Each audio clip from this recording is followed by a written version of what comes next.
25 septembre 2012, Laetitia Xuba, une jeune femme blonde de 33 ans, quitte en début de soirée son domicile de Fréjus dans le Var. Elle part en voiture pour se rendre chez sa grand-mère à Peymeinade, à une quarantaine de kilomètres de chez elle. Elle lui dit qu'elle sera là vers 20h, mais elle n'arrivera jamais. À 21h50, son véhicule est signalé roulant à contresens sur une autoroute entre Arma di Taglia et Bordighera en Italie. La police de l'autoroute dresse un barrage, mais Laetitia ne s'arrête pas. Quelques minutes plus tard, elle abandonne selon toute apparence sa Polo Volkswagen noire devant une résidence de vacances sécurisée à Bordighera, une petite cité balnéaire à 25 km de la frontière franco-italienne. À 22h15, Laetitia est filmée par une caméra de vidéosurveillance de la résidence. La séquence la montre en train de se déplacer rapidement et d'enjamber un portail d'accès à la plage, derrière la résidence, comme si elle était en train de s'enfuir. Elle lâche son sac d'affaires avant de sortir du champ de vision de la caméra. Ce sont les dernières images de Laetitia. Ce soir-là, Laetitia Xuba a disparu sans laisser de traces. Elle a laissé toutes ses affaires derrière elle, argent, papier et téléphone portable. Que lui est-il arrivé? Sachant qu'elle a été vue pour la dernière fois près de la plage, la police italienne théorise qu'elle s'est noyée. Seulement, les recherches en mer ne donneront rien, pas plus que les recherches terrestres. Les chiens, quant à eux, ne trouveront pas l'odeur de Laetitia à cause de la pluie. Ce qui est très surprenant, c'est que les autorités locales repêchent toujours les corps de noyés sur ce morceau de côte italienne. Les experts sont formels. Il n'y a qu'une chance sur 100 pour qu'on ne retrouve pas un cadavre de noyé dans ce secteur. Dans ce dossier, la thèse accidentelle ne peut être écartée. Laetitia était fragile et elle avait fait des crises de paranoïa dans le passé, mais tout n'est pas si simple. Si elle a succombé à un accident ou à une noyade, où est son corps? De plus, de grosses zones d'ombre subsistent. Une tombe de Laetitia est par exemple réapparue sur cette plage 1 mois et demi plus tard. On l'a retrouvée au même endroit que celui où elle avait laissé son sac d'affaires. Et cette tongue était en parfait état. Est-ce une simple coïncidence? Ou quelqu'un a-t-il voulu faire croire à une noyade? Autre fait troublant, le 25 septembre 2012, la résidence était vide, mais une témoin aurait aperçu un homme mystérieux, un inconnu, un homme bien habillé, vers 22h, dans un chemin près de la résidence. Seule et en détresse, Laetitia aurait-elle été victime d'un crime ou d'un enlèvement? À moins qu'elle n'ait perdu la mémoire et vive désormais comme une sans domicile fixe. Personne ne le sait. Depuis des années, les polices françaises et italiennes sont dans l'impasse. De son côté, la famille Xuba mène depuis le premier jour ses propres recherches pour retrouver Laetitia. Elle a engagé des détectives privés et même eu recours à des voyants pour la localiser, sans résultat. Mais Carmen et Claude, ses parents, ainsi que sa sœur Christelle, continuent de se battre pour connaître enfin la vérité. À l'heure actuelle, 8 ans après les faits, la disparition de Laetitia Xuba est toujours non élucidée. L'enquête reste ouverte. La police française continue de travailler sur l'affaire, mais les policiers ont besoin d'éléments nouveaux et vous pouvez peut-être les aider. Si vous savez ou vous rappelez de quelque chose en rapport avec la disparition de Laetitia, vous devez donc le dire aux autorités. Vous devez contacter la police de Fréjus en charge de l'affaire. Si vous êtes Nora ou son petit ami, 2 personnes qui ont passé du temps avec Laetitia la veille de sa disparition et qui n'ont jamais été identifiées par la police, vous devez vous manifester. Vous ne risquez rien, mais vous détenez possiblement une information utile à l'enquête. Bonjour à tous. Avant tout, je souhaite remercier Lionel Camille pour cette bonne initiative et son dévouement pour réaliser ce reportage qui relate donc les faits de la disparition de ma sœur, Laetitia Xuba, qui est portée disparue depuis le 25 septembre 2012. L'objectif de ce reportage est donc de faire une synthèse de tous les faits de cette disparition inquiétante, mais surtout, c'est aussi l'objectif de parler de Laetitia pour ne pas que sa disparition tombe dans l'oubli, puisque ça fait aujourd'hui 7 ans et demi qu'on n'a pas de nouvelles de ma sœur. On ne sait pas si elle est morte, si elle est en vie, ou qu'elle soit. On n'a aucune idée de ce qui a bien pu se passer ce soir du 25 septembre 2012. Donc aujourd'hui, si je prends la parole, c'est aussi pour vous demander, vous qui regardez le reportage, si vous avez des informations concernant cette disparition, que ce soit au moment du 25 septembre, des éléments que vous avez en votre connaissance et où vous ne vous êtes pas manifesté, je vous demande de le faire aujourd'hui, Ou alors si vous avez des nouvelles de Laetitia, où qu'elle soit aujourd'hui, si vous avez aperçu ou croyez avoir aperçu Laetitia quelque part, c'est très important de nous le dire, de contacter le commissariat de police de Fréjus, qui est en charge de l'affaire, pour vous manifester et pour qu'on ait enfin une nouvelle piste et de nouveaux éléments pour qu'éventuellement on puisse la retrouver, puisque aujourd'hui, comme je vous le disais, ça fait 7 ans et demi, mais c'est pas pour autant qu'on perd espoir. On perd pas espoir de la retrouver un jour, mais pour ça, on a besoin d'aide et on a besoin de témoignages, et voilà pourquoi on réalise ce reportage aujourd'hui. Parce que quoi qu'il se passe, on pense fort à Laetitia tous les jours, on n'oublie pas ce qui s'est passé, on n'oubliera jamais, et on espère du plus profond de notre cœur qu'on aura un jour des nouvelles. Laetitia, si tu regardes ce reportage, sache qu'on t'aime très fort, qu'on ne t'oublie pas, et qu'on attend toujours de tes nouvelles un jour ou l'autre, mais que quoi qu'il se passe, tu restes dans notre cœur. Papa et maman se joignent à moi pour te dire qu'on t'aime très fort. Tu nous manques énormément, on t'embrasse. Si tu regardes cette vidéo, manifeste-toi, car on a besoin d'avoir de tes nouvelles pour pouvoir continuer et reprendre notre vie comme avant. Parce que sans toi, c'est plus pareil, et on en a besoin. Merci à tous. N'hésitez pas à contacter le commissariat de Fréjus si vous avez quoi que ce soit, même si ça vous paraît être un détail. Un détail peut faire changer toutes les choses.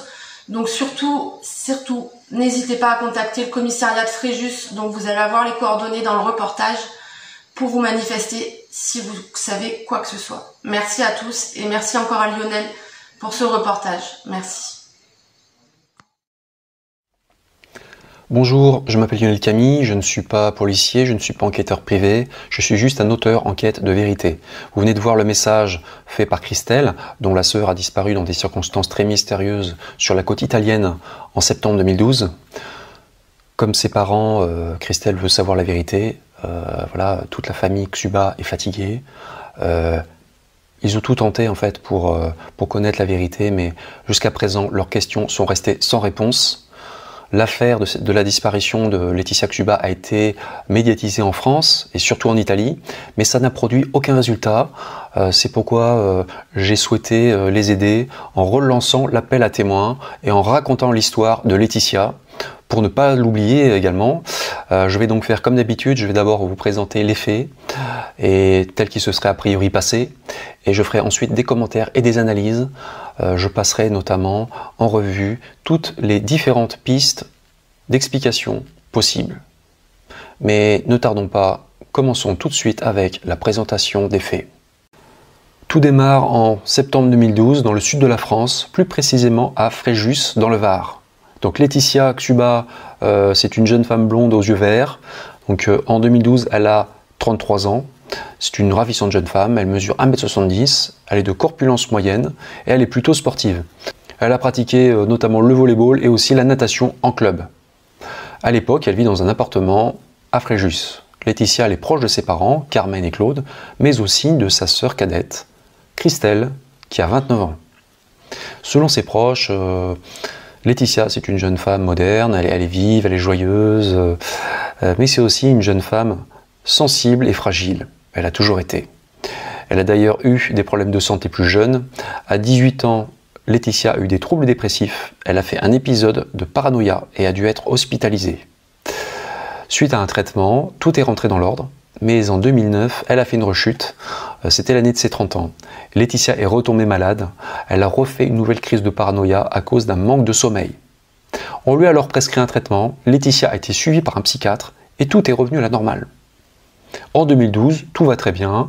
Laetitia a beaucoup d'amis, voilà, elle a une vie normale. Côté professionnel, elle travaille à la poste. Notons qu'elle a exercé plusieurs métiers, notamment celui de gendarme pendant 1 an, mais elle a arrêté parce qu'elle s'est rendue compte que le métier ne lui convenait pas. En ce qui concerne sa vie privée, Laetitia a un petit ami militaire qu'elle fréquente depuis 1 an environ. Nous allons le surnommer D, pour préserver son anonymat.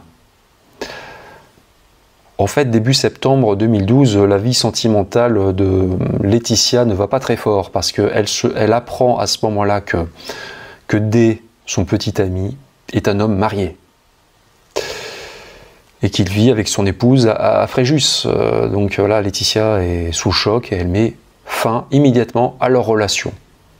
Vers le 15 septembre 2012, apparemment, Laetitia reçoit un message vocal plutôt agressif de l'épouse de D, qui lui demande d'arrêter de voir son mari.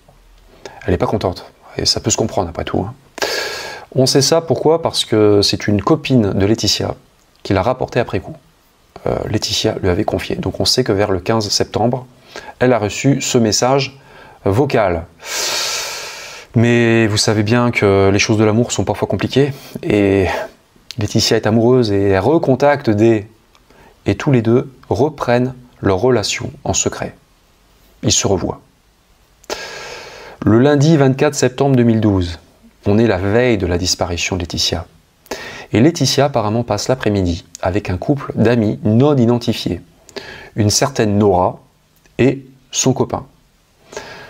On est sûr de cette information aussi parce que c'est une copine de Laetitia qui l'avait appelée cet après-midi-là. Laetitia était en voiture, elle roulait. Et elle lui a dit qu'elle était avec ce couple d'amis, Nora et son copain. Autant vous dire que Nora et son ami n'ont jamais été identifiés à ce jour. Nous sommes maintenant le mardi 25 septembre 2012, le jour de sa disparition. C'est une journée a priori ordinaire pour Laetitia. Voilà. Vers 19 h, elle va chercher une copine qui s'appelle Corinne. Elle va la chercher à la gare, puisque Corinne revenait de voyage. Et elle la raccompagne chez elle. Et Laetitia lui propose de passer la soirée avec elle. Mais Corinne, elle est fatiguée, elle lui dit « Ah bah non, je suis fatiguée », elle lui propose de remettre ça une autre fois. Et Laetitia, bah, elle accepte, dit « Ah ok, d'accord, très bien, c'est pas grave », voilà. Et donc, toutes les deux se quittent. Corinne trouve Laetitia tout à fait normale ce soir-là. C'est important. Et il faut dire que Corinne sera la dernière personne à voir Laetitia vivante. Vers 19 h 30, Laetitia appelle sa grand-mère, qui vit à Péménade, une commune à environ 40 km de Fréjus.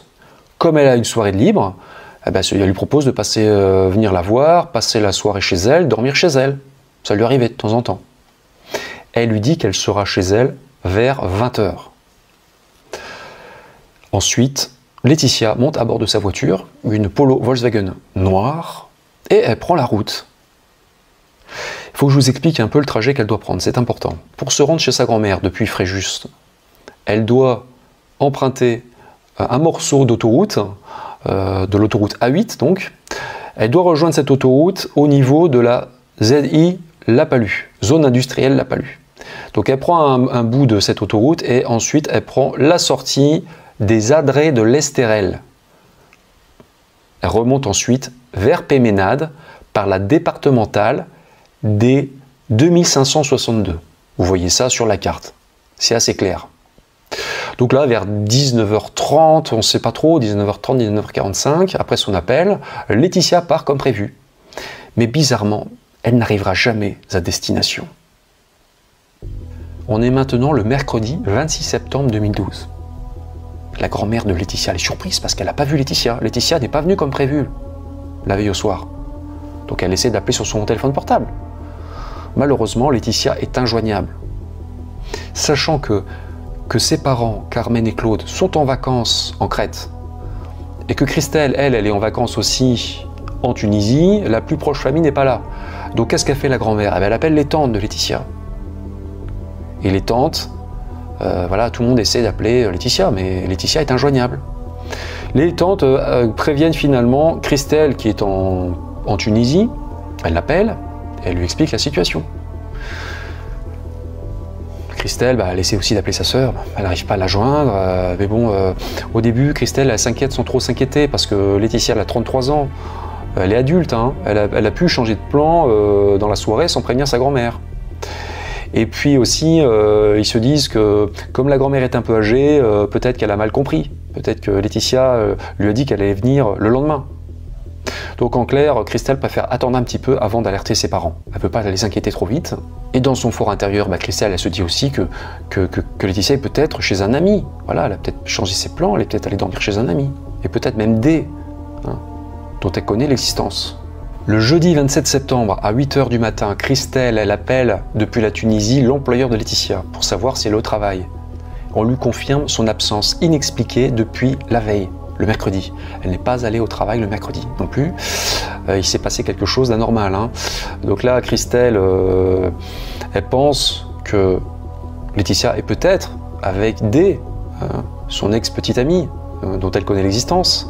Donc elle a réussi à récupérer son numéro de téléphone, elle l'appelle et elle lui demande s'il sait où est sa sœur. Mais D lui répond que non, il l'ignore. Apparemment, il ne savait pas que Laetitia n'a plus donné signe de vie à quiconque depuis plus de 36 heures, hein, depuis le mardi soir en gros. Donc pour Christelle, la situation devient très angoissante. Elle alerte alors ses parents et elle demande à ses tantes d'aller à la police pour signaler la disparition inquiétante de Laetitia. Donc les tantes vont au commissariat de police de Grasse donc pour expliquer la situation. Elles expliquent la situation policière, que Laetitia a disparu depuis le mardi soir. Et là, elles apprennent une information qui est vraiment très inquiétante. La Polo Volkswagen noire de Laetitia a été retrouvée vide à Bordighera, de l'autre côté de la frontière italienne. On dit même aux tantes que Laetitia aurait fait un contresens sur l'autoroute. Donc là, les proches de Laetitia tombent des nues. C'est l'angoisse et l'incompréhension totale. Mettez-vous à leur place. Voici comment les faits se seraient déroulés, a priori. À 21h50, le mardi 25 septembre 2012, une voiture de police italienne aurait repéré le véhicule de Laetitia en train de rouler à contresens sur l'autoroute depuis Arma di Taglia vers Bordighera. Mais circulant dans l'autre direction, vers Arma di Taglia, la voiture de police n'aurait pas pu la prendre en chasse. Elle aurait signalé donc, ce véhicule à la police de l'autoroute qui aurait dressé un barrage à hauteur de la sortie de Bordighera. Et là, apparemment, Laetitia ne se serait pas arrêtée. Elle aurait même forcé le barrage. Elle aurait, je dis bien, et elle aurait continué sa route. Donc par la suite, la police de l'autoroute aurait passé le relais à la police municipale de Bordighera. À 22h30, la voiture de Laetitia est repérée sur la route qui longe le littoral à la sortie est de Bordighera. Elle est arrêtée en fait sur le bord de la route devant une résidence de vacances sécurisée qui s'appelle Baia La Ruota à Bordighera. La voiture, elle est à cheval sur le trottoir et la route. Elle est visiblement abandonnée. Ses feux sont restés allumés. Donc là, les policiers, ils s'arrêtent. En plus, c'est un endroit qui est assez dangereux. Il y a pas mal de passages. Donc, ils regardent à l'intérieur et ils voient qu'il n'y a personne à l'intérieur. Ils trouvent juste les papiers en fait de la conductrice et son téléphone portable. Mais Laetitia n'est nulle part en vue. Elle n'est plus dans le coin.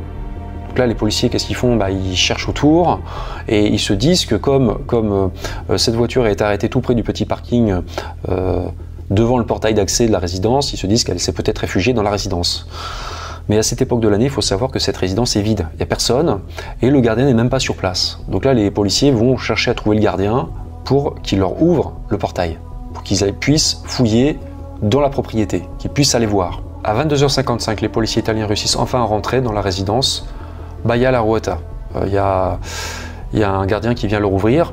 Et donc là, vous allez voir un petit peu la topographie des lieux hein, sur les cartes, les plans.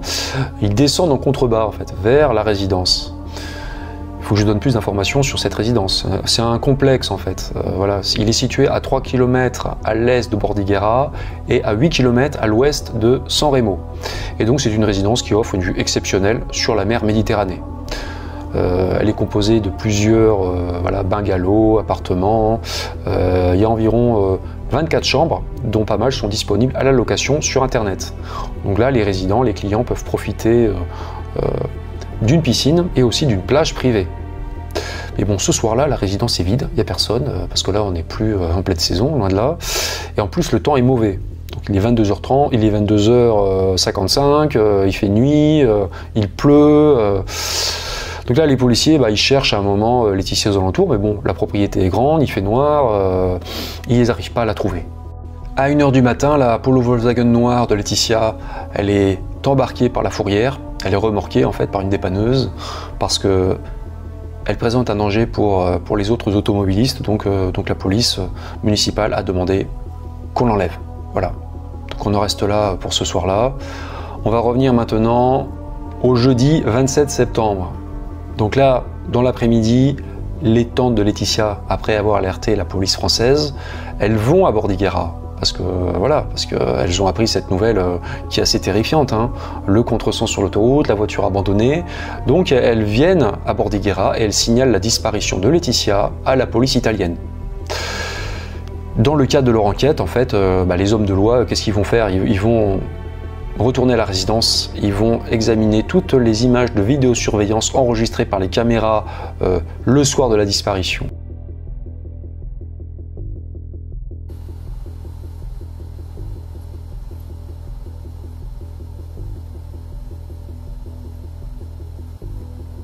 Et les recherches portent leurs fruits. Les policiers se rendent compte qu'à 22h15, Laetitia a été filmée à l'arrière de la résidence. En fait, les images ne sont pas de très bonne qualité, mais on voit sa silhouette se déplacer rapidement et enjamber le portail menant à la plage privée, un portail d'accès à la plage. Elle laisse tomber au passage son sac d'affaires avant de disparaître du champ de vision de la caméra. En fait, apparemment, Laetitia avait juste emporté avec elle un sac d'affaires, son sac de change, qu'elle comptait apporter avec elle chez sa grand-mère. Donc les policiers ont récupéré ce sac qui contenait donc des vêtements notamment au pied de ce portail quasiment. Ce portail donc d'accès à la plage qui est fermé la nuit en général. C'est pour ça qu'elle l'a enjambé. Étant donné que Laetitia est partie en direction de la plage, les policiers ils échafaudent tout de suite une théorie, la théorie de la noyade. Ils imaginent qu'elle s'est possiblement noyée dans la mer qui était toute proche. Voilà, donc qu'est-ce qu'ils font? Ils vont lancer des recherches, mais uniquement maritimes. Donc là, il y a une vedette qui va partir en mer, des jet skis, des plongeurs qui vont inspecter les eaux de la baie environnante, parce que ça forme une baie là. Bordighera, c'est un petit peu sur le côté d'une baie. Et donc ils vont explorer cette baie et ils vont ensuite étendre leurs explorations vers le large. Malheureusement, ils ne vont rien trouver. Là, ce jour-là, les parents et la sœur de Laetitia reviennent de façon anticipée en France. Ils étaient en vacances à l'étranger, c'était pas forcément très facile de revenir, mais là, ils réussissent à revenir. On est maintenant le vendredi 28 septembre 2012, donc Christelle, la sœur de Laetitia, elle revient de Tunisie, elle réussit enfin à revenir, elle arrive à l'aéroport de Nice, à peine arrivée en France, elle file en Italie. Elle va rencontrer le consul de Vintimille et aussi l'inspecteur de police italien qui est en charge de l'enquête relative à la disparition de sa sœur. Et Christelle, elle a un très bon réflexe, elle demande à ce que les recherches terrestres démarrent immédiatement avec des chiens pisteurs. Et la police italienne obtempère. Elle obtempère, on amène des chiens renifleurs sur place, dans le périmètre de la résidence. Mais le problème, c'est que la météo est pluvieuse, il fait un temps maussade à cette période et les animaux ne détectent pas l'odeur de Laetitia. Ils ne réussissent pas à trouver sa piste olfactive. Samedi 29 septembre 2012, ça fait maintenant plus de 3 jours que Laetitia a disparu sans laisser de traces, qu'elle s'est volatilisée. Les fouilles terrestres et maritimes se poursuivent, sans réussite. Elles vont durer encore 2 jours de plus avant d'être stoppées. Ce jour-là, Carmen et Claude, les parents de Laetitia, rejoignent Christelle à Bordighera et tous les trois vont se démener en fait pour retrouver Laetitia. Autant vous dire que pendant plus d'1 mois, ils vont arpenter chaque jour la région, depuis Nice en France jusqu'à Gênes en Italie, en placardant de nombreux avis de recherche, des affiches d'appel à témoins. Donc leurs recherches vont les mener jusqu'à Milan, à 280 km au nord-est de Bordighera. Ils vont couvrir vraiment en plus une grande zone. Malheureusement, ça ne va rien donner. En parallèle de leur recherche sur le terrain, la police italienne va faire des actes d'enquête. Des experts vont analyser la voiture de Laetitia à la recherche d'éventuelles traces de sang. Mais là, c'est bien dommage, elle ne va procéder à aucune recherche d'empreintes ou d'ADN. La police judiciaire française, la police judiciaire de Fréjus, reprend l'enquête à ce moment-là. Elle prend le relais de la police italienne et elle interroge tout l'entourage de Laetitia. La famille, les amis, et aussi le fameux D, ainsi que son épouse. D, c'était l'amant de Laetitia. Et D fournit un alibi solide pour la soirée de la disparition de Laetitia, du mardi 25 septembre 2012. Militaire, il était en mission à Montpellier. Cependant, l'examen des données téléphoniques de Laetitia révèle qu'elle a appelé D à 20h36 le soir de sa disparition. L'appel a duré 3 minutes et 5 secondes, pour être très précis, et son contenu exact reste inconnu.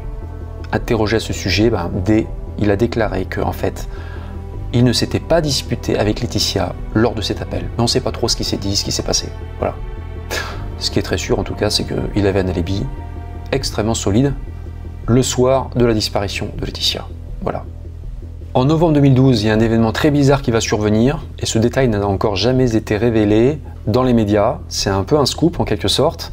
La famille Xuba a trouvé une tongue appartenant à Laetitia sur la plage, à seulement quelques mètres de l'endroit où elle avait laissé tomber son sac d'affaires, près du portail d'accès à la plage. De la marque O'Neill, la tongue noire et propre est en parfait état. Et si elle est restée 1 mois et demi dans l'eau, il est quand même étonnant qu'elle ne soit pas du tout blanchie par le sel, pas du tout dégradée. Donc c'est quand même surprenant. Et ce qui est très étonnant aussi, c'est qu'elle soit revenue quasiment au même endroit que le sac d'affaires de Laetitia. Nous reparlerons de cette tongue plus tard dans l'émission. Pendant 6 mois, les proches de Laetitia retournent chaque week-end en Italie pour mener de nouvelles investigations. Ils tentent de comprendre ce qui est arrivé à Laetitia. Pourquoi est-ce qu'elle a modifié ses plans à la dernière minute? Ça, c'est très troublant. Mais les indices restent très maigres. À titre d'exemple, en fait, la voiture de Laetitia n'a été filmée que par une seule caméra de vidéosurveillance le soir fatidique. Elle a été filmée au péage d'Antibes sur l'autoroute A8 qui mène en Italie. Manque de chance, les images enregistrées laissent seulement apparaître la plaque d'immatriculation de la Polo et il est impossible de savoir si Laetitia était seule à bord ou non. On ne sait pas s'il y avait quelqu'un dans cette voiture avec elle, donc c'est un mystère total. En juin 2013, il va se passer un événement important. On est 9 mois après la disparition de Laetitia et Claude et Carmen, ses parents, se rendent à Bordighera dans la résidence Baia La Ruota. Et à cette occasion, ils rencontrent une femme, une Italienne d'environ 70 ans, que nous appellerons J. J et son fils, ils ont une résidence secondaire tout près du complexe Baia La Ruota.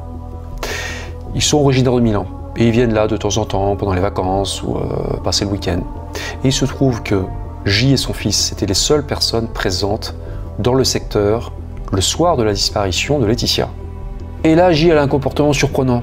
Elle voit Madame Xuba et elle fond en larmes, elle la prend dans ses bras et puis elle invite, elle et son mari, donc Carmen et Claude, à la suivre chez elle. Donc ils vont chez elle et là on voit que dans le salon, sur une étagère, il y a une photo de Laetitia. Et là, J, elle leur fait une révélation surprenante encore une fois. Le 25 septembre 2012, vers 22 h, elle aurait vu dans un chemin adjacent à la résidence un homme mystérieux. C'était un homme dont elle a donné une description assez précise, grand, mat de peau, bien habillé, avec une veste couleur noisette et des chaussures de ville. Étant donné que ce chemin est d'habitude uniquement emprunté par des pêcheurs ou des touristes comme ça qui se baladent, la présence d'un homme si bien apprêté l'a interpellé, hein, surtout à 22 h. Un soir, il faisait mauvais. Qui était cet homme mystérieux? Qu'est-ce qu'il faisait à cet endroit? Est-ce qu'il pourrait avoir un rapport avec la disparition de Laetitia? C'est très troublant. Hein. Ce qui est très troublant aussi, c'est pourquoi est-ce que J a attendu 9 mois pour faire cette révélation? Pourquoi est-ce qu'elle ne l'a pas dit dès le début à la police? Donc, apparemment, elle ne s'en serait rappelée que 9 mois plus tard. Là, on est plus d'1 an après la disparition de Laetitia et le juge d'instruction en France obtient une commission rogatoire internationale. Décembre 2013, suite à la diffusion sur Facebook d'un portrait détaillé de Laetitia par un journaliste italien, 2 témoins disent avoir reconnu Laetitia sur le port de Menton. Elle semblait désorientée et aurait eu une attitude fuyante. Les policiers ont mené des investigations, mais cette piste n'a rien donné. 2 ans après la disparition, la police française se rend enfin sur les lieux de la disparition, à Bordighera, en Italie. 2 ans. Là, le temps va passer, le temps de l'enquête va être mené. Malheureusement, ça ne va donner aucun résultat, aucune avancée. 4 ans après la disparition de Laetitia, la police française va enfin réussir à questionner J, la fameuse voisine. La police française va la questionner à Milan. Elle va leur confirmer son témoignage et la présence du mystérieux individu dans le chemin. Mais faire un portrait robot aussi longtemps après les faits, ça paraît très compliqué. Voilà. Malheureusement, ce témoignage ne va rien donner. Et c'est bien regrettable. Depuis 2012, la famille Xuba a tout tenté. Elle a remis ciel et terre pour retrouver Laetitia. Recherche personnelle, ils ont engagé des détectives privés, ils ont aussi eu recours à des médiums qui leur ont donné des informations, qui les ont entraînés un peu partout en Italie. Ils ont eu une mauvaise expérience avec les médiums, pour être tout à fait clair. Une médium, une voyante, a dit à Madame Xuba qu'elle voyait Laetitia en train de se faire poignarder dans une forêt. Donc autant vous dire que c'était très dur à vivre. Ils veulent plus trop avoir affaire aux médiums, je vous cache pas. Donc ils ont tout tenté, hein. Ils ont aussi alerté les médias, ils sont passés à la télévision italienne, ils sont passés dans une émission qui est très célèbre en Italie, qui est très regardée, Che l'ha visto, sur la Rai 3. Ils sont aussi passés dans pas mal de programmes en France. Toute une histoire, Dans les yeux d'Olivier, ça commence aujourd'hui sur France 2. De son côté, la police française elle a fait ce qu'elle a pu, elle a mené des investigations, mais toutes les pistes n'ont mené nulle part. En 2019, donc l'an dernier, une témoin a cru reconnaître Laetitia dans une commune proche de Naples. Mais là encore, c'était une erreur. À l'heure actuelle, le dossier pour disparition inquiétante de Laetitia Xuba reste ouvert, mais sans piste nouvelle, la police française ne peut rien faire. C'est vrai que le champ des possibles est trop large. Laetitia est peut-être décédée, elle est peut-être vivante, elle est peut-être en France ou à l'étranger, elle a pu perdre la vie dans un accident tragique, mais elle a aussi pu perdre la mémoire et fuir. Dernière possibilité, elle a pu être victime d'un crime, comme un meurtre ou un enlèvement. Bon, le mystère reste total, c'est pourquoi un nouvel appel à témoins est aujourd'hui indispensable pour peut-être faire la lumière sur cette énigme. Nous venons de voir les faits, nous allons maintenant passer à la partie commentaires et analyse. De prime abord, la disparition de Laetitia Xuba pourrait paraître assez simple, entre guillemets.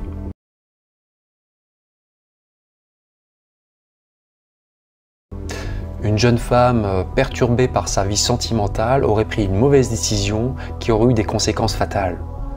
Mais en réalité, elle est beaucoup plus complexe qu'il n'y paraît. Et les zones d'ombre sont très nombreuses. Il y a un certain nombre de questions sans réponse qui se posent à l'heure actuelle. On va toutes les passer en revue. Qui était Nora et son petit ami? Et que leur a dit Laetitia la veille de sa disparition? Pourquoi Laetitia est-elle partie en Italie ce soir-là? Laetitia devait aller chez sa grand-mère. Que s'est-il passé pour qu'elle change de plan à la dernière minute, en moins d'une demi-heure? Laetitia devait-elle rejoindre quelqu'un en Italie? Aurait-elle été emmenée de force? Parce qu'on est dans l'impossibilité de savoir s'il y avait quelqu'un avec elle ou non dans cette voiture. Une tongue de Laetitia est miraculeusement réapparue 1 mois et demi après sur la plage. Est-ce que quelqu'un ne l'aurait pas redéposée, tout simplement? Et dans quel but? Est-ce que l'homme mystérieux aperçu par la témoin le soir de la disparition aurait joué un rôle dans la disparition de Laetitia? Voilà, donc il y a beaucoup de questions sans réponse. Mais avant de passer aux différentes pistes d'explication envisageables et répondre en même temps à ces questions, il est indispensable d'apporter des précisions sur certains points. On va d'abord parler de l'état de Laetitia le soir de sa disparition. J'essaie toujours de faire preuve d'honnêteté intellectuelle et Laetitia était fragile psychologiquement. Tout le monde le dit, ses proches, c'est un secret pour personne. Est-ce qu'elle n'aurait pas fait un épisode de paranoïa le soir de sa disparition? Parce qu'elle en avait déjà fait dans le passé. Mais en fait, à bien réfléchir, c'est pas sûr. Parce que Corinne, la dernière personne qui l'a vue ce soir-là, à 19h, l'a trouvée tout à fait normale. Sinon, elle ne l'aurait pas laissée seule, c'est sûr. De plus, sa meilleure amie, qui est sans doute une des personnes qui la connaît la mieux, à part sa famille, elle a parlé à Laetitia ce jour-là et elle l'a trouvée tout à fait normale, elle n'a rien noté d'inhabituel. Alors que quand Laetitia avait fait ses crises dans le passé, on avait senti venir les choses à l'avance. Il y avait eu des signes avant-coureurs. Là, rien du tout, elle a vraiment eu un comportement tout à fait habituel et normal. Laetitia n'a pas forcément eu, selon moi, d'épisode paranoïaque ce soir-là. Ceci dit, elle était très certainement un peu perturbée à cause de sa vie privée. Il y avait de quoi aussi. Sa relation était pour le moins compliquée avec D. Il paraît évident que l'appel qu'elle a eu, l'appel d'une durée de 3 minutes et 5 secondes ce soir-là, et qu'elle a passé à 20h36 dans la soirée, ça a certainement joué un rôle. Ça a été pour moi certainement l'élément déclencheur de quelque chose. On ne sait pas ce qu'il s'est dit. Comme je vous ai dit, D a été entendu par la police. Il a dit en gros que lui et Laetitia ne s'étaient pas disputés. Mais bon, voilà, on n'en sait rien. Hein. On peut peut-être douter de ses paroles aussi. Hein.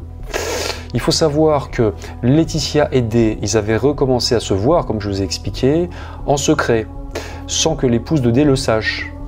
Donc j'en profite d'ailleurs pour dire que le message qu'elle a laissé à Laetitia aux alentours du 15 septembre était agressif, mais il n'était pas menaçant non plus. Attention, elle n'a pas proféré de menaces de mort ou quoi que ce soit, hein, qu'on soit très clair. Elle était en colère, ça peut se comprendre. Elle a juste dit d'arrêter de voir son mari. Bon. Mais bon, ils ont continué à se revoir après. Laetitia et D ont repris leur relation, ils ont même eu des rapports intimes. On en est sûr parce que la police française a retrouvé dans l'appartement de Laetitia, dans une poubelle, un préservatif contenant l'ADN de D. Donc ils ont eu, voilà, dans les jours précédents, ils se sont revus. Voilà. De plus, D et Laetitia étaient en contact, quasi permanent, par SMS. Ça, c'est Christelle qui me l'a confié, parce qu'elle a eu accès à tous les relevés téléphoniques. Les jours précédents, ils étaient en contact quasi permanent par SMS. Ils s'envoyaient des SMS, des dizaines de SMS chaque jour. Et voilà, donc D a déclaré qu'ils ne se sont pas disputés lors de cet appel, mais ce qui est très étrange, c'est que suite à cet appel, il n'a pu envoyer aucun SMS à Laetitia. Ils se sont peut-être brouillés lors de ce SMS, voilà, ils se sont peut-être disputés. Enfin, en tout cas, c'est un élément qui nous évite à penser que ça s'est mal passé. Parce que voilà, ils se sont peut-être disputés, ils se sont fait la tête, voilà, donc D a arrêté d'envoyer des SMS, et puis voilà. Donc attention, on n'est pas là pour incriminer D, hein, mais bon, ce qui est très important de dire, c'est que moi je pense que cet appel de 3 minutes et 5 secondes a eu une grande importance. Ça a possiblement été l'élément déclencheur, peut-être pas d'un épisode paranoïaque, mais en tout cas, ça a mis Laetitia dans un état émotionnel et psychologique tel qu'elle a peut-être pris une mauvaise décision à partir de ce moment-là et qu'elle s'est peut-être mise en danger, en clair. Hein. Ça l'a perturbée, ça c'est certain. Donc on vient de parler de l'état de Laetitia le soir de sa disparition, ça n'allait pas très fort. Suite à cet appel téléphonique de 3 minutes et 5 secondes, elle était perturbée. Nous allons maintenant aborder un point très important, un trou dans le timing. Grâce aux données de géolocalisation du téléphone portable de Laetitia, on connaît l'itinéraire qu'elle a emprunté le soir de sa disparition. On sait notamment que son appareil a borné ou activé l'antenne relais de la zone industrielle La Palud à Fréjus peu après son départ. En fait, elle est entrée sur l'autoroute A8 à l'endroit habituel et on a pu suivre son parcours jusqu'à la frontière italienne où là, la géolocalisation a pris fin. Parce qu'en fait, il faut savoir que la géolocalisation est limitée à la France, pour les opérateurs français. En refaisant le trajet pris par Laetitia ce soir-là, sa famille s'est rendu compte qu'il y avait un trou de 15 à 20 minutes entre son dernier bornage en France et le premier bornage en Italie. En clair, il y a 15 ou 20 minutes en trop, quoi, ce qui implique qu'elle a sûrement fait un arrêt en route. Et les Xuba sont convaincus que Laetitia a fait un stop sur l'aire de Beau-Soleil, sur l'autoroute A8, parce qu'il s'arrêtait très souvent sur cette aire lorsqu'il partait en famille en Italie. En fait, c'est vrai qu'il y a beaucoup de gens qui s'arrêtent sur l'aire de Beau-Soleil parce qu'il y a une vue panoramique là sur Monaco. La vue est très belle. La famille n'a malheureusement pas réussi à vérifier les images de vidéosurveillance de l'aire de Beau-Soleil parce qu'elle s'y est prise trop tard et les bandes avaient été effacées. Ces deux précisions importantes à apporter, nous allons maintenant passer en revue les différentes théories susceptibles d'expliquer la disparition mystérieuse de Laetitia Xuba. On va d'abord évoquer le suicide. On va écarter cette thèse parce que les parents de Laetitia n'y croient pas, moi non plus, pour plusieurs raisons. Si Laetitia avait voulu se donner la mort, elle ne serait sûrement pas allée en Italie, elle l'aurait fait en France déjà. En général, les femmes qui font des tentatives de suicide prennent une surdose de médicaments. Et puis dans ce cas-là, il y avait des moyens plus faciles de mourir. Hein. Laetitia n'avait qu'à projeter sa voiture contre un poids lourd sur l'autoroute, par exemple, lorsqu'elle roulait à contresens. Donc pour moi, c'est très peu vraisemblable que Laetitia ait mis fin à ses jours. La thèse suivante est plus crédible, je pense. Nous allons maintenant parler de la piste accidentelle. Je vous explique maintenant comment le scénario a pu se passer. Donc, en partant de chez sa grand-mère, Laetitia appelle D et la conversation tourne au vinaigre. Le fameux appel de 3 minutes et 5 secondes. Une dispute éclate entre eux et l'un des deux raccroche. Peu importe qui c'est, bref, ça se termine mal. Fragile et hypersensible, Laetitia est sous le choc. Donc elle est dans ses pensées, elle est en état de stress. Et elle ne fait pas attention à la route. Hein. Et elle loupe la sortie des adrets de l'Estérel. Elle est, voilà, la sortie qu'elle doit prendre pour aller à Peymeinade, chez sa grand-mère.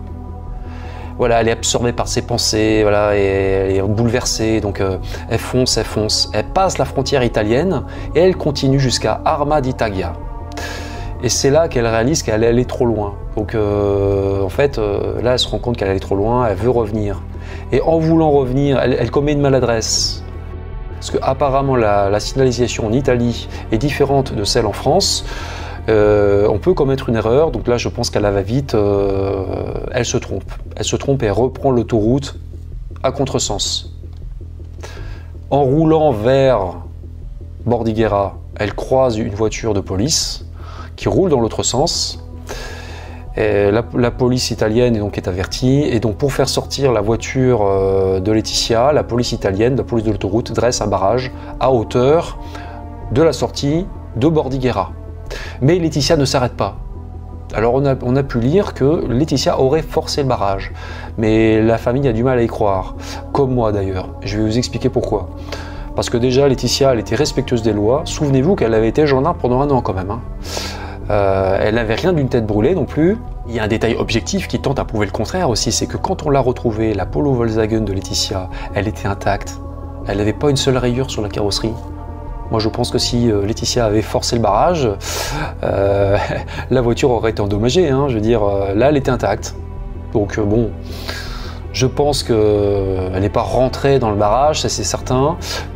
Mais c'est clair qu'elle a commis un délit de fuite. Elle ne s'est pas arrêtée. Elle ne s'est pas arrêtée. À mon avis, elle a dû esquiver, elle a dû éviter les voitures, elle a dû continuer. Je pense que là, elle était en état de panique, très certainement. Elle a réagi sous un stress intense. Elle a pris une mauvaise décision. Donc là, elle a évité le barrage, elle évite le barrage et elle s'enfuit dans Bordighera. Donc elle roule un peu comme ça, au hasard. Elle est recherchée par la police municipale maintenant. Donc là, elle prend peur et elle abandonne sa voiture devant la résidence, la fameuse résidence Baia La Ruota. Et il y a quand même des détails qui posent question quand même. Hein. Si elle voulait échapper à la police, pourquoi est-ce qu'elle n'a pas garé sa voiture dans un endroit plus discret déjà ? Et pourquoi est-ce qu'elle a laissé la voiture comme ça, à cheval, avec les phares allumés en plus? C'était pas discret. Hein. Plus étrange encore, elle a tout laissé dans la voiture. Papier, téléphone. Elle a juste pris son sac d'affaires, son change, ses vêtements.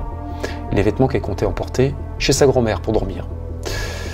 C'est donc très bizarre. Donc là, Laetitia a abandonné sa voiture et par la suite, elle cherche à s'enfuir, à se cacher de la police. Elle n'a pas 36 solutions qui s'offrent à elle, là, parce qu'il y a juste la route, et puis à gauche, il y a la propriété, hein, la propriété de la résidence. On est à peu près sûr qu'elle est passée par-dessus le portail d'entrée de la résidence, près du petit parking, là, pour rentrer dans la résidence. Elle n'a pas été filmée par une caméra, parce qu'il n'y a aucune caméra de surveillance à cet endroit. Mais bon, on en est sûr. Hein. Ensuite, elle est descendue en contrebas, et elle est allée jusqu'au petit portail d'accès à la plage, où elle a été filmée pour la dernière fois. Une fois sur la plage, il y a 3 solutions qui s'offrent à elle. Soit elle part vers la gauche, vers des rochers au bord de l'eau. Soit elle va tout droit, mais là c'est la mer. Donc on est fin septembre, voilà, elle est toute habillée, il pleut, bref, ça n'a aucun sens. Soit elle prend à droite. Elle peut longer la plage là et récupérer un chemin qui remonte vers la route. Ça c'est important, on va en reparler. Hein. L'hypothèse accidentelle peut s'entendre. C'est vrai que, est-ce que ce soir-là, Laetitia n'est pas partie vers la gauche? Est-ce qu'elle n'a pas escaladé les rochers?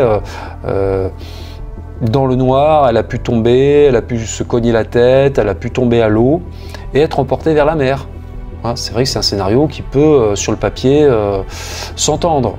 Mais dans les faits, c'est beaucoup plus compliqué parce que ce scénario a une énorme limite. Si Laetitia a succombé à une noyade, où est son corps? Pourquoi est-ce qu'on n'a jamais récupéré son corps? Car selon les pompiers locaux et les spécialistes en courant marin du coin, les cadavres de noyés sont toujours récupérés dans la baie, ou alors ils sont récupérés sur la côte de Ramatuelle, en France. En effet, il y a un courant marin, là, le courant Ligure, qui se forme dans le sud du golfe de Gênes.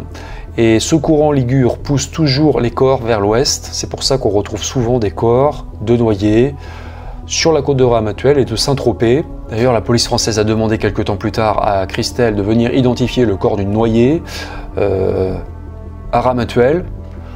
C'était une personne qui s'était noyée sur les côtes italiennes et qui avait été ramenée par ce fameux courant Ligure. Mais ça n'était pas Laetitia. Les spécialistes nous disent qu'il n'y a qu'une chance sur 100 pour qu'on ne retrouve pas un corps lorsque quelqu'un se noie à Bordighera. Est-ce que Laetitia serait une exception? On ne sait pas, il y a un doute qui subsiste. Donc la première limite de cette thèse accidentelle, c'est le corps introuvable. Mais il y en a une autre.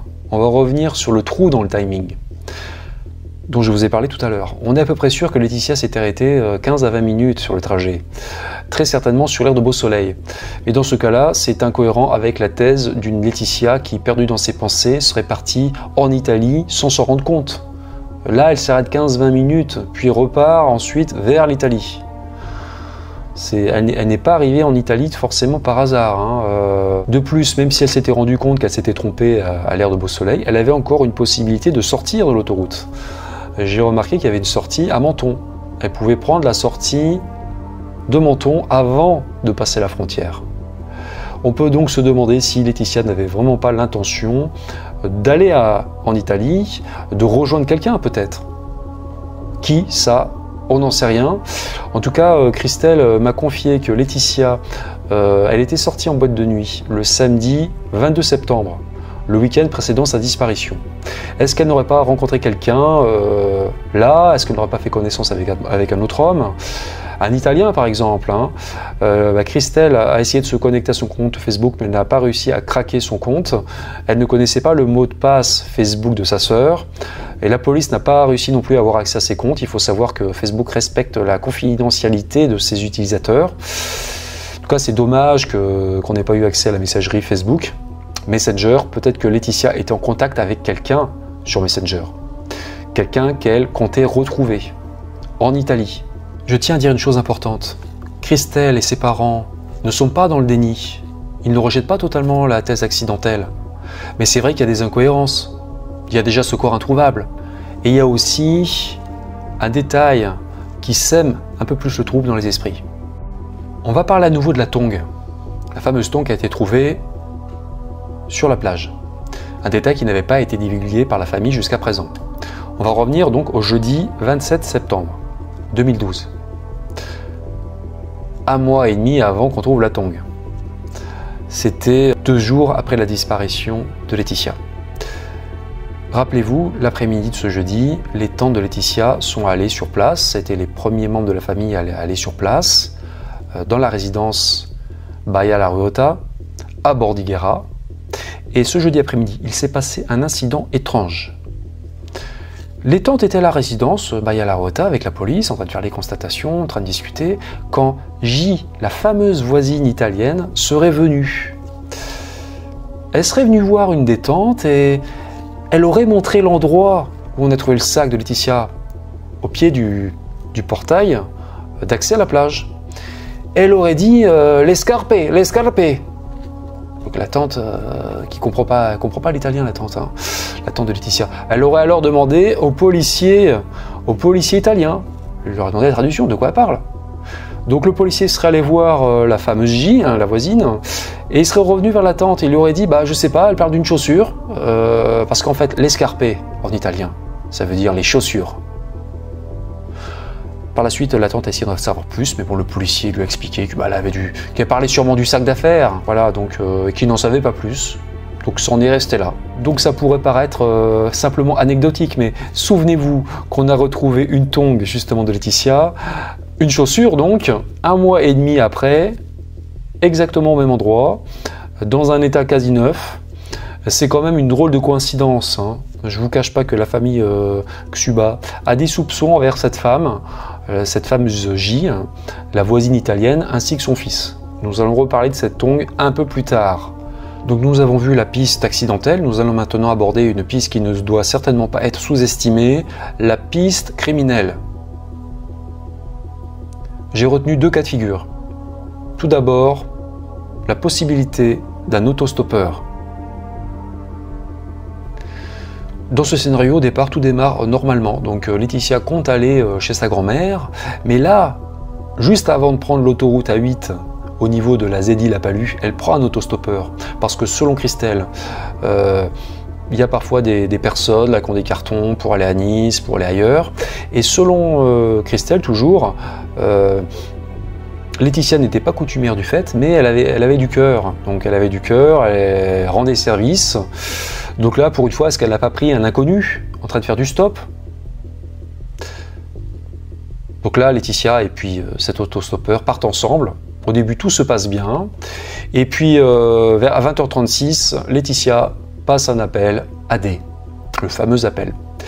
L'appel tourne au vinaigre, ça se passe pas bien, ça dégénère. Et donc ensuite, Laetitia ou D raccroche. Et par la suite, Laetitia elle est bouleversée dans la voiture, et donc très vulnérable. Et l'autostoppeur qui est assis à côté d'elle, il remarque ça. Il remarque qu'elle est dans un état de fragilité. Et là, est-ce qu'il ne tente pas de profiter d'elle? Tout est possible. Est-ce qu'il ne sort pas un couteau à ce moment-là? Est-ce qu'il la menace pas? Est-ce qu'il ne la force pas à partir en Italie, sous la menace d'une arme? Ça expliquerait un peu son attitude. Pourquoi est-ce qu'elle est partie en Italie alors qu'elle comptait aller chez sa grand-mère ce soir-là? Ça pourrait expliquer ce changement de programme de dernière minute. Donc arrivée à hauteur de Arma di Taglia, Laetitia tente quelque chose pour s'en sortir peut-être, je sais pas, peut-être qu'elle prend l'autoroute à contresens, à moins que ce soit l'agresseur qui ait pris le contrôle de la voiture, j'en sais rien. La police italienne dresse un barrage, donc Laetitia veut peut-être s'arrêter si c'est bien elle qui est au volant, parce qu'on n'en sait rien en fait. Si Laetitia est au volant, peut-être qu'elle veut s'arrêter, se rendre à la police, entre guillemets, mais peut-être que l'agresseur à côté, l'autostoppeur, l'en empêche. Il lui dit, ben non, il lui ordonne peut-être de foncer. Donc il continue, mais comme la police les recherche, ils s'arrêtent devant la résidence, Baia La Ruota, et ils quittent tous les deux la voiture en vitesse. Donc l'inconnu en profite pour disparaître, parce qu'il sait qu'il y a la police qui est en train de les chercher. Et Laetitia, quant à elle, elle se réfugie à l'intérieur de la propriété, peut-être pour échapper à l'agresseur aussi, je ne sais pas. Et c'est dans cette propriété, dans cette résidence, qu'elle connaît un destin funeste. Et encore une fois, personne n'est en mesure de dire s'il y avait plus d'une personne dans sa polo. Et la famille Xuba a cherché à en savoir plus, Elle n'a pas réussi à obtenir une version précise des faits de la part de la police de l'autoroute italienne. Est-ce que ça s'est passé comme ça? C'est théoriquement possible, mais sur les images de vidéosurveillance, le problème c'est qu'on voit personne en train de suivre Laetitia. Vous savez, après qu'elle ait enjambé le portail d'accès à la plage, on voit personne en train de la suivre derrière.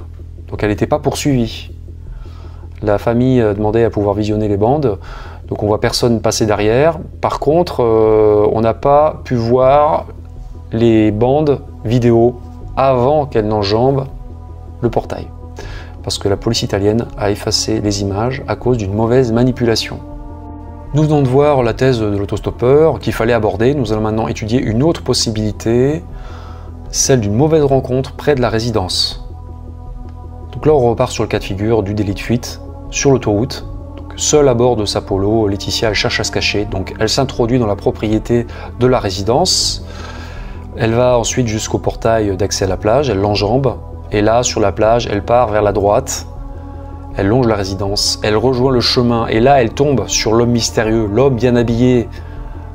On va d'abord écarter l'hypothèse d'un rendez-vous avec cet homme, c'est tout à fait impossible à mon avis, parce que je pense que Laetitia est arrivée dans cette résidence totalement par hasard. Et si je vous dis ça, c'est qu'en fait, la témoin, la fameuse Gilles, la voisine italienne, elle avait expliqué que cet homme était en train d'attendre. Il avait l'air d'attendre quelqu'un. Il était bien habillé comme ça, dans cet endroit, 22h, en pleine nuit, par temps pluvieux. Il avait l'air d'attendre quelqu'un. Il avait possiblement rendez-vous avec quelqu'un. Ça pose question quand même. En tout cas, c'était pas Laetitia, on en est sûr. Laetitia n'avait pas rendez-vous avec cet homme, c'est sûr, mais elle a très bien pu le rencontrer, parce que la voisine a dit qu'il était là vers 22h. Elle a pu se tromper d'un quart d'heure. Vous savez, la mémoire est fragile. Et Laetitia était là à 22h15. Donc on en est sûr, ça. Donc elle a pu tomber sur lui. Ce qui est intéressant, ce qu'il faut dire encore, c'est que quand on regarde bien les lieux, ce chemin, il remonte jusqu'à la route on peut remonter jusqu'à la route par un petit escalier. C'est un chemin public, n'importe qui peut arriver là. Et quand on regarde attentivement, on se rend compte que sur cette route, il y a peu d'endroits où se garer. Mais comme par hasard, il y a un endroit qui n'est pas très loin de ce petit escalier. C'est un endroit où on peut se garer là, on peut se garer. Moi je pense que cet homme l'a bien habillé, il n'avait pas tenu de pluie, donc à mon avis, il n'est pas venu à pied depuis une longue distance. Il est très certainement venu en voiture et il s'est sûrement garé à cet endroit. Si Laetitia est tombée sur lui comme ça par hasard ce soir-là, il a pu lui proposer son aide, comme il a pu l'agresser aussi, on n'en sait rien. Hein. Il a pu l'emmener à bord de sa voiture aussi. Hein. Tout est possible. En tout cas, là, il y avait vraiment une voie de fuite assez discrète.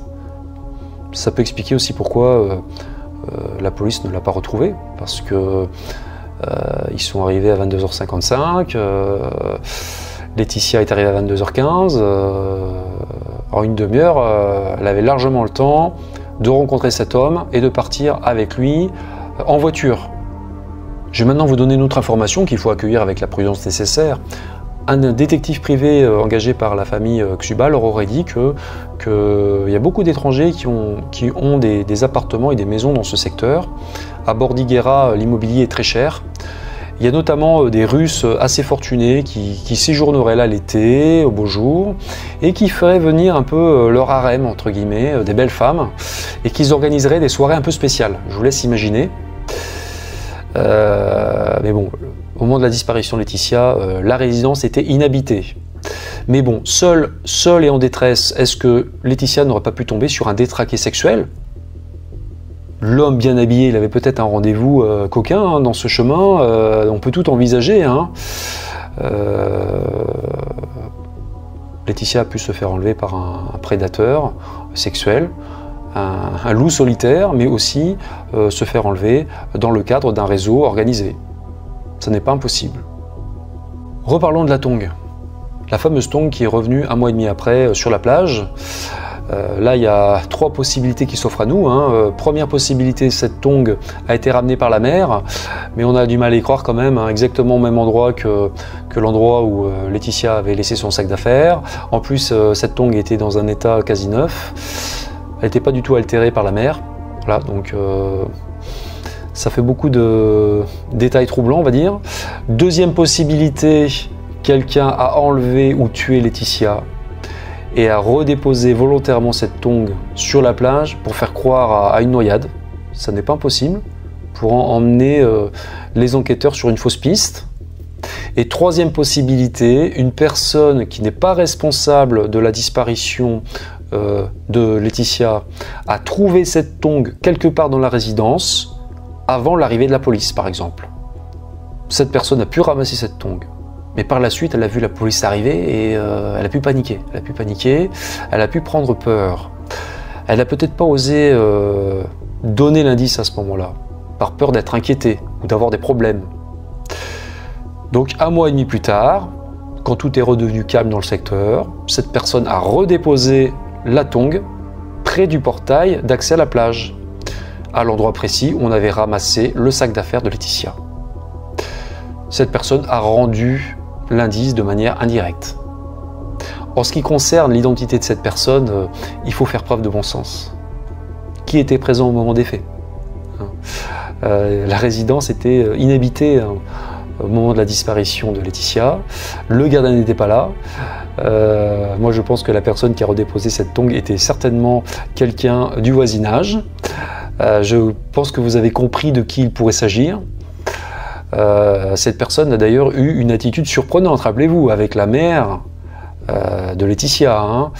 Cette crise de larmes, voilà, un peu excessive, et puis la photo de Laetitia dans le salon aussi. Quelqu'un qui culpabiliserait de quelque chose agirait peut-être de cette façon, moi je sais pas. Bon, après, cette personne était sûrement sincère, hein, mais bon, il y a quand même un doute qui subsiste, hein, parce que bon, quand quelqu'un a une réaction aussi excessive, presque théâtrale, on peut se dire qu'elle est peut-être en train de jouer la comédie. La commedia dell'arte, comme on est en Italie, voilà.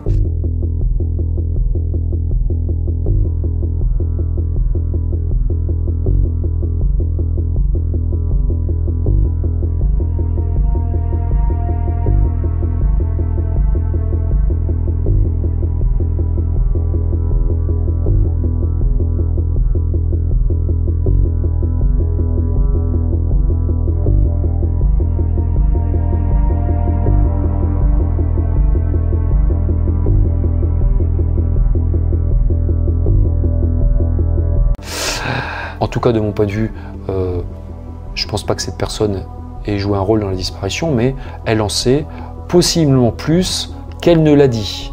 Moi je pense que ça serait pas une mauvaise chose de la réinterroger. Voilà. L'émission touche à sa fin.